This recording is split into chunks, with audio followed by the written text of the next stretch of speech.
ابھی آؤ ورنہ ابھی دلائل دو ورنہ میں کیس کا فیصلہ محفوظ کر لوں گا۔ یہ ریمارکس سے ایڈیشنل سیشن جج ہمایوں دلاور کے، جو عمران خان صاحب کا توشہ خانہ کے حوالے سے کیس سن رہے ہیں۔ 3 بجے تک ویٹ کرنے کے بعد کہ 3 بجے تک عمران خان صاحب کے وکیلوں کے پاس ٹائم ہے کہ وہ آ کر دلائل مکمل کریں تاکہ فیصلے کو محفوظ کیا جا سکے۔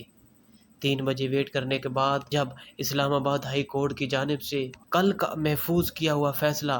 سنایا گیا، جس کے بعد وقتی طور پر پہ موجود عمران خان کے وکلاء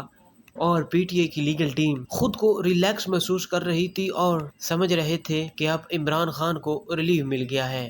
اور اس کے بعد ہمایوں دلاور صاحب نے کیس کی سماعت کل 8:30 بجے تک ملتوی کر دی۔ کیس کی سماعت ملتوی ہونے کے بعد ابھی جب اسلام آباد ہائی کورٹ کی جانب سے تفصیلی فیصلہ آیا تو سب کی آنکھیں کھلی کی کھلی رہ گئیں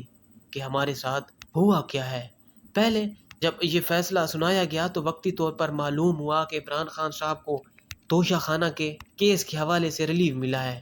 کیونکہ کیس کے قابل سماعت ہونے یا نہ ہونے کے حوالے سے اسلام آباد ہائی کورٹ نے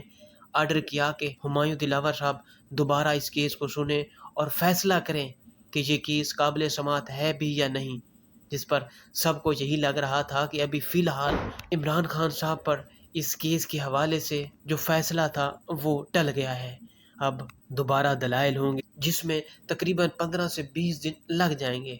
لیکن جب شام کے قریب تفصیل کے ساتھ آیا تو معلوم ہوا کہ یہ عمران خان صاحب کو وقتی ریلیف بھی نہیں ہے۔ اس فیصلے کے بعد سینئر صحافی جو کورٹ کو کور کرتے ہیں، عامر سعید عباسی نے ٹویٹ کیا ہے کہ اسلام آباد ہائی کورٹ نے ہاتھ پاؤں باندھ کر عمران خان صاحب کو جج دلاور ہمایوں کے آگے پھینک دیا ہے۔ اب اس کا کیا مطلب ہے یہ بہتر عامر سعید عباسی ہی بتا سکتے ہیں، لیکن بظاہر جو لگ رہا ہے وہ یہی ہے، کیونکہ پہلے 2 مرتبہ اسی جج صاحب نے اس کیس کے قابل سماعت ہونے یا نہ ہونے کے حوالے سے 2 مرتبہ فیصلہ دے چکے ہیں کہ یہ کیس قابل سماعت ہے۔ اب پھر اسلام آباد ہائی کورٹ نے اسی جج کو یہ حکم دیا کہ دوبارہ دیکھیں کہ یہ کیس قابل سماعت ہے بھی یا نہیں۔ جب پہلے 2 مرتبہ یہی جج اس کیس کو قابل سماعت قرار دے چکے ہیں تو وہ اب کیسے اس کیس کو ناقابل سماعت قرار دے سکتے ہیں؟ کل کی سماعت کے حوالے سے جج دلاور ہمایوں پہلے کہہ چکے ہیں کہ کل پی ٹی آئی کے وکلاء اس کیس کے قابل سماعت ہونے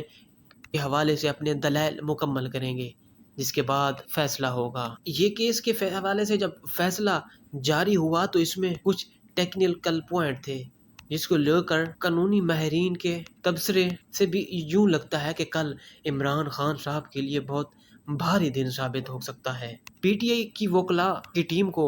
اس چیز کا بھی الزام لگا رہے ہیں کہ یہ جو فیصلہ آج دیا گیا ہے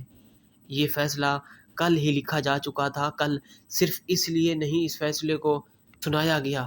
کیونکہ آج سپریم کورٹ کھلی ہوئی تھی۔ اگر کل کیس کا فیصلہ سنا دیا گیا ہوتا تو ایک دن بعد ہم سپریم کورٹ جا سکتے تھے۔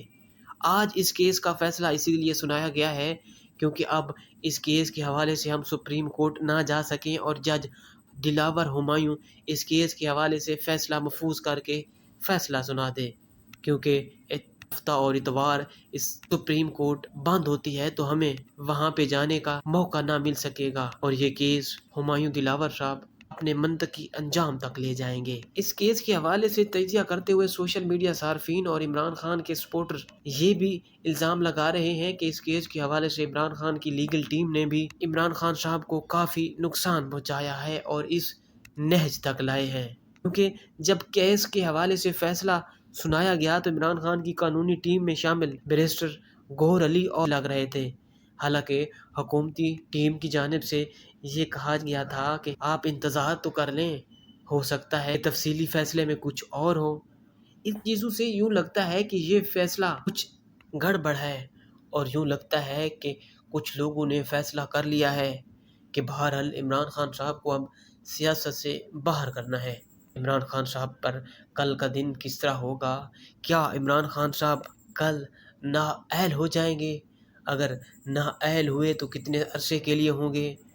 کیا عمران خان صاحب کل نااہلی کے بعد گرفتار بھی ہوں گے؟ اگر گرفتار ہوئے تو کتنے سال کے لیے سزا ہوگی، یا عمران خان صاحب پر جرمانہ ہوگا اور باقی سزاؤں سے بچ سکتے ہیں؟